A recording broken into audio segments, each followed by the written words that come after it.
বিরতির পর স্বাগত। একদিকে ভারত পাকিস্তানের সম্পর্ক পুরোপুরি ছিন্ন হয়ে গেছে, কোনো ধরনের দু দেশের মধ্যে কোনো সম্পর্ক নেই।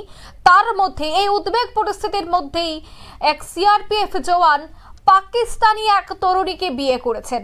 আর এই পরিস্থিতিতে এই বিয়েকে কেন্দ্র করে কিন্তু এবার চাকরি হারালেন এই জওয়ান। জানা যায় পাকিস্তানি তরুণীকে তিনি লুকিয়ে বিয়ে করেছেন, আর লুকিয়ে বিয়ে করার অভিযোগেই সিআরপিএফ কর্মী মুনির আহমেদ খানকে চাকরি থেকে বরখাস্ত করা হলো। শনিবার সন্ধ্যায় সিআরপিএফ এর তরফ থেকে এক বিবৃতি দিয়ে সেই বিষয়টা জানিয়ে দেওয়া হয়েছে।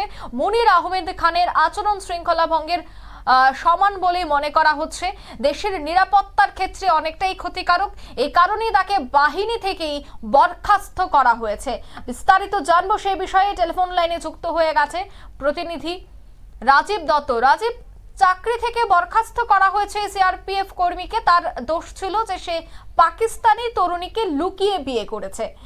কি মনে হয় আগামী দিনে যদি ভারতের কোনো ধরনের স্ট্যান্ড থাকে, সেক্ষেত্রে যেহেতু এই সিআরপিএফ জওয়ান পাকিস্তানি এক তরুণীকে বিয়ে করেছে, সেক্ষেত্রে কোনো ধরনের খবর আদান প্রদান হতে পারে, এই আশঙ্কা থেকেই কি তাকে চাকরি থেকে বরখাস্ত করা হয়েছে? অবশ্যই দেখো, তিনি বিয়ে করেছেন, তিনি মিনাল খান, তিনি পাকিস্তানের পাঞ্জাব প্রভিন্সের তিনি বাসিন্দা, সিয়ালকোটের বাসিন্দা। এবং তাকে যখন বিয়ে গত বছর 2024-এর মে মাসে তাকে বিয়ে করেছেন, কিন্তু গোপনে বিয়ে করেছেন। কারণ এই বিয়ের জন্য তিনি আবেদন করেছিলেন, যে তিনি কর্তৃপক্ষের কাছে আবেদন করেছিলেন যে তিনি বিয়ে করতে চান পাকিস্তানি তরুণীকে, কিন্তু সেটা কিন্তু সিআরপিএফ কর্তৃপক্ষ সেটা কিন্তু নাকচ করে দিয়েছিল। তিনি বিয়ে করতে পারবেন না, পাকিস্তানি কোনো তরুণীকে বিয়ে করতে পারবেন না, এটা কিন্তু নাকচ করে দেওয়া হয়েছিল। তা সত্ত্বেও এই আহমেদ খান তিনি বিয়ে করেছেন, এটা অনেকটা লুকিয়ে তিনি বিয়েটা করেছেন, এবং তাতেই কিন্তু সিআরপিএফ কর্তৃপক্ষ অত্যন্ত ক্ষুব্ধ। এবং এই ঘটনার একটা প্রেক্ষাপট আছে, জানো, যে ভারত পাকিস্তানের উত্তেজনার মুহূর্তে এবং এখন ভারতের সঙ্গে পাকিস্তানের সম্পর্ক সম্পূর্ণ ছিন্ন হয়ে গিয়েছে, কূটনৈতিক সম্পর্ক সম্পূর্ণ ছিন্ন হয়ে গিয়েছে। এই অবস্থায় দাঁড়িয়ে যে ভারতের পাকিস্তানের যারা নাগরিক, তাদের ভারত ছাড়তে বলা হয়েছিল, এবং 48 ঘন্টার মধ্যে তাদের ভারত ছেড়ে চলে যেতে বলা হয়েছিল।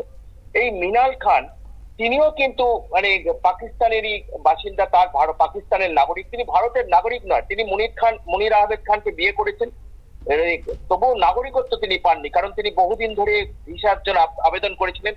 তারপরে ভিসা যখন পান, তিনি ভারতে আসেন, এবং মুনির খান তিনি কাশ্মীরের বাসিন্দা, তার শ্বশুর বাড়িতেই থাকছিলেন। কিন্তু তার ভিসা কিন্তু গত মার্চ মাসে তার ভিসা কিন্তু শেষ হয়ে গিয়েছে। তা সত্ত্বেও মিনাল খান তার শ্বশুর বাড়িতে অর্থাৎ মুনির খানের সঙ্গে, তার স্বামীর সঙ্গে থাকছিলেন।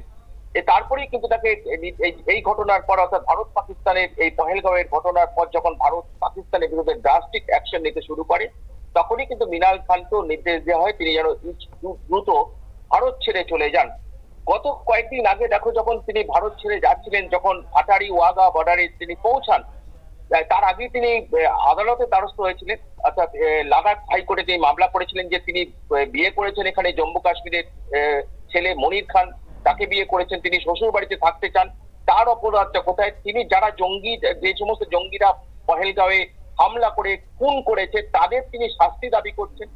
কিন্তু বুঝতেই পারছো যে কর্তৃপক্ষ কিন্তু, প্রশাসন এটা কিন্তু মানতে চায়নি। তখন তিনি আদালতে দ্বারস্থ হন, অর্থাৎ লাদাখ হাইকোর্টে মামলা করেন, এবং তিনি যখন সেদিনে গত 3 দিন আগে তিনি যখন আটারি বর্ডারে ফিরে যাবেন বলে তিনি যাচ্ছিলেন, আটারি বর্ডারে তিনি পৌঁছান, আটারি ওয়াঘা বর্ডারে। সেই সময় কিন্তু খবর আছে যে তাকে আদালত, অর্থাৎ লাদাখ হাইকোর্ট তাকে অনুমতি দিয়েছে তার স্বামী মুনির খানের সঙ্গে বাড়িতে থাকার জন্য, এবং তিনি ফিরে আসেন। কিন্তু মুনির খানের এই কাজকর্মটা, মুনির আহমেদ খানের এই কাজকর্মটা কিন্তু কোনোভাবেই সিআরপিএফ কর্তৃপক্ষ মানতে পারছে না। কারণ সিআরপিএফ কর্তৃপক্ষের বক্তব্য হচ্ছে যে তাদের কাছে আবেদন করেছিলেন, তিনি জানিয়েছিলেন লিখিতভাবে, এবং সেটাকে নাকচ করে দেওয়া হয়েছিল যে পাকিস্তানের কোনো তরুণীকে বিয়ে করা যাবে না। কারণ তিনি ফোর্সের লোক, যেহেতু একটা সিআরপিএফ এর আধা সামরিক বাহিনীতে কাজ করেন, এবং জম্মু কাশ্মীরের সমস্ত বর্ডার তারা সিআরপিএফ রয়েছে। তাই এক্ষেত্রে একটা সমস্যা হবে, কারণ তিনি তো শ্বশুর বাড়ি যাবেন, সেক্ষেত্রে অনেক রকম তারও সমস্যা হবে, ভারতীয় তথ্য চলে যাবে, কারণ তিনি যেহেতু ফোর্সের লোক। তাই তাকে আপত্তি করা হয়েছিল, তিনি এই কাজ করতে পারবেন না। এতদিন কিন্তু এই ঘটনা কিন্তু সিআরপিএফ এর উচ্চপদস্থ অফিসাররা জানতেন না। কিন্তু গত কয়েকদিন আগে যখন মিনাল খানকে ফেরত পাঠানো নিয়ে এটা নিয়ে যখন সংবাদ মাধ্যমে লেখালেখি শুরু হয় এবং বিভিন্ন টেলিভিশন চ্যানেলে দেখানো হয়, তখনই সিআরপিএফ কর্তৃপক্ষ জানতে পারে যে মুনির খান এই মিনাল খানকে বিয়ে করেছেন, যিনি পাকিস্তানের পাঞ্জাব প্রদেশের তিনি বাসিন্দা, শিয়ালকোটের বাসিন্দা। তখন তার বিরুদ্ধে বিভাগীয় তদন্ত শুরু হয় এবং গতকালই তাকে চাকরি থেকে ডিসমিস করে দেওয়া হয়েছে। যে মানে তাকে যে তিনি যে কাজ করেছেন সেটা হচ্ছে কেন্দ্রীয় বাহিনী যে শৃঙ্খলা সেটা ভঙ্গ করেছেন এবং রাষ্ট্রদ্রোহিতার মানে কাজ করেছেন। কারণ এটা দেশের নিরাপত্তার ক্ষেত্রে অত্যন্ত একটা মানে মানে তো সেন্সিটিভ। কারণ তাকে যখন নিষেধ করা হয়েছে তা সত্ত্বেও তিনি কেন পাকিস্তানি তরুণীকে বিয়ে করলেন, তার কৈফিয়ত কিন্তু তাকে চাওয়া হয়েছিল। তার কৈফিয়ত যেটা তিনি দিয়েছিলেন তাতে সন্তুষ্ট এবং সেই কারণেই তাকে বরখাস্ত করা হয়েছে। যে এটা কিন্তু একটা ড্রাস্টিক অ্যাকশন, যে কারণ তার ফোর্সে থাকার মতো তার যোগ্যতা নেই। কারণ একজন কেন্দ্রীয় বাহিনীর সদস্য, তিনি একটা এত সেন্সিটিভ বিভিন্ন অপারেশনে থাকেন, তিনি বিভিন্ন সামরিক বা আধা সামরিক বাহিনীর সরকারি তথ্য জানেন, অর্থাৎ সবকিছু জানেন এবং তার সত্ত্বেও তিনি বিয়ে করলেন। এবং শুধু তাই নয়, যিনি মিনাল খান, যার পাসপোর্ট, যার ভিসার মেয়াদ শেষ হয়ে গেছে, তা সত্ত্বেও তিনি তার নিজের স্ত্রীকে তিনি কাশ্মীর থেকে পাকিস্তানে ফেরত পাঠান। অর্থাৎ ভিসা বাতিল হয়ে যাওয়া, ভিসা শেষ হয়ে যাওয়ার পর কিভাবে তিনি রাখলেন একজন কেন্দ্রীয় ফোর্সের জওয়ান হওয়া সত্ত্বেও।